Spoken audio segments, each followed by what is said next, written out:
ഉരുൾപൊട്ടലിന്റെ നടുക്കത്തിലാണ് മുണ്ടക്കൈയിലെ പ്രദേശവാസികൾ.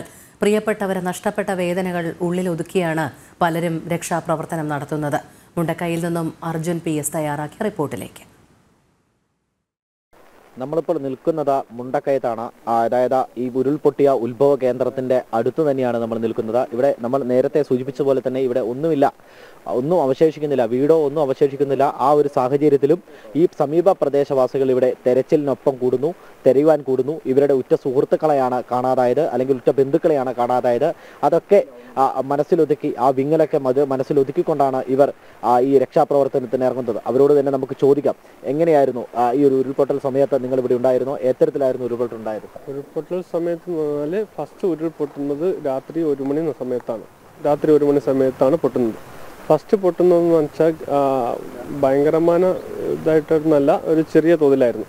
ആ ചെറിയ തോതിൽ ആ പൊട്ടൽ വന്നപ്പോൾ തന്നെ ഈ പുഞ്ചിരിമട്ടം എന്ന് പറയുന്ന സ്ഥലത്താണ്, പുഞ്ചിരിമട്ടത്തിന് കുറച്ചുകൂടി ടോപ്പിലാണ് ഒരു കോളനി ഉണ്ട്. ആ കോളനി അവിടെ നിന്നാണ് പൊട്ടുന്നത്. ആ പൊട്ടുന്നതിൻ്റെ കുറച്ച് താഴെയാണ് ഈ പുഞ്ചിരിമട്ടം എന്ന് പറഞ്ഞ സ്ഥലം.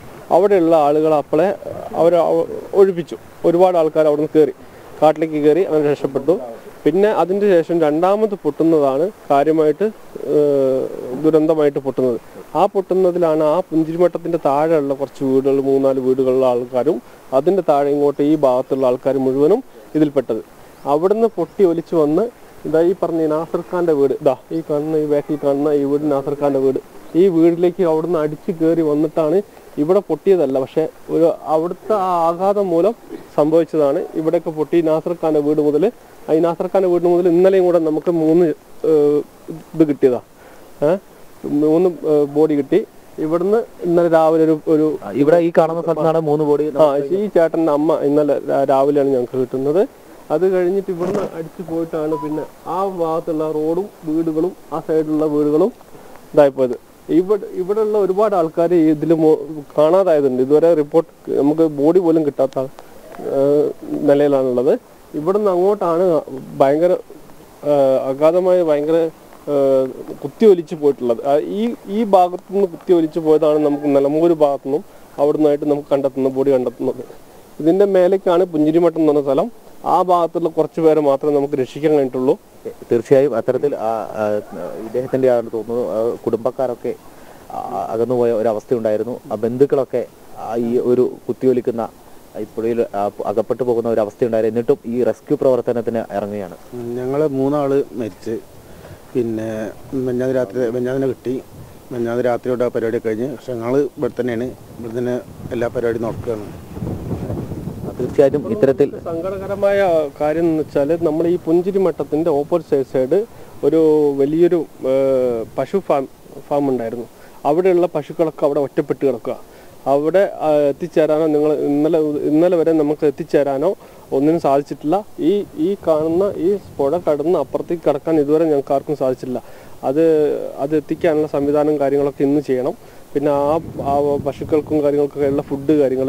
പിന്നെ ഈ പുഞ്ചിരിമട്ടത്തിൻ്റെ ഭാഗത്ത് 8-10 പട്ടികൾ, അതായത് ഇവിടുന്ന് കയറിപ്പോയ പട്ടികളാണ് ഓരോ വീട്ടിൽ അവരുടെ ഉടമസ്ഥതായുള്ള വീടുകളിൽ നിൽക്കുക. ഞങ്ങൾ ഇന്നലെ അവർക്ക് ആ പട്ടികൾക്കൊക്കെ ആ വീട്ടിലുണ്ടായിരുന്ന, ആ വീട് കുത്തിപ്പൊളിച്ച് ആ വീട്ടിലുണ്ടായിരുന്ന ഫ്രിഡ്ജിലുണ്ടായിരുന്ന മാംസങ്ങളും കാര്യങ്ങളൊക്കെ എടുത്തു കൊടുത്തു. ആ വീട്ടിലുണ്ടായിരുന്ന ബേക്കറികളൊക്കെ കൊടുത്തു. പക്ഷേ ഇന്ന് അവർക്ക് ആ ജീവജാലങ്ങൾക്കൊന്നും ഭക്ഷണമോ കാര്യങ്ങളോ ഒന്നുമില്ല. അത് എത്തിക്കാൻ വേണ്ടിയിട്ടുള്ള റിപ്പോർട്ട് അവർ കൊടുത്തിട്ടുണ്ട്. അവർക്ക് വേണ്ടതായ ഭക്ഷണം, ബിസ്ക്കറ്റ് കാര്യങ്ങളൊക്കെ എത്തിക്കാൻ നിന്ന്. തീർച്ചയായും ഞങ്ങൾ അതുപോലെ തന്നെ അധികൃതരോട് ഈ കാര്യം അറിയിക്കുന്നതായിരിക്കും. ഇത്തരത്തിൽ മെയിനായിട്ട് ചെയ്യേണ്ടത് ആ പശുക്കളെ കാര്യമാണ്. അവർ പശുക്കളെ കറക്കാത്തതുകൊണ്ട് 3-4 ദിവസം 5 ദിവസം കറക്കാതായിട്ട് അവരുടെ അവിടെയൊക്കെ വീർത്തിട്ട് പൊട്ടാനായിരിക്കണം.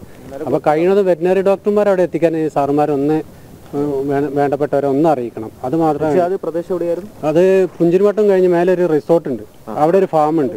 ഒരു 10-40 പശുക്കളുണ്ട്, കുഞ്ഞുങ്ങളുണ്ട്. 2 പശുക്കൾ പിന്നെ ഈ വേസ്റ്റ് കുഴിയില്ലേ അതിൽ വീണിട്ട് ഇന്നലെ ഞാനായിട്ട് വലിച്ച് കയറ്റി കുറേ പാല് കറന്ന് കളഞ്ഞ്.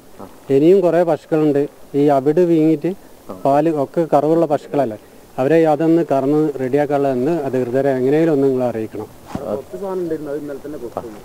തീർച്ചയായും ഇത്തരത്തിലുള്ള സങ്കടകരമായ അവസ്ഥയാണ് നമുക്ക് ഇവിടെ നിന്നും കാണുവാൻ സാധിക്കുന്നത്. അത്തരത്തിൽ മൃഗങ്ങളുണ്ട്, മനുഷ്യരുണ്ട്, അവരെല്ലാം കിടക്കുന്നത് ഒറ്റപ്പെട്ടു കിടക്കുന്ന ചിലരുണ്ട്, ഒറ്റപ്പെട്ടു കിടക്കുന്ന ഇത്തരത്തിലുള്ള മൃഗങ്ങളുണ്ട്.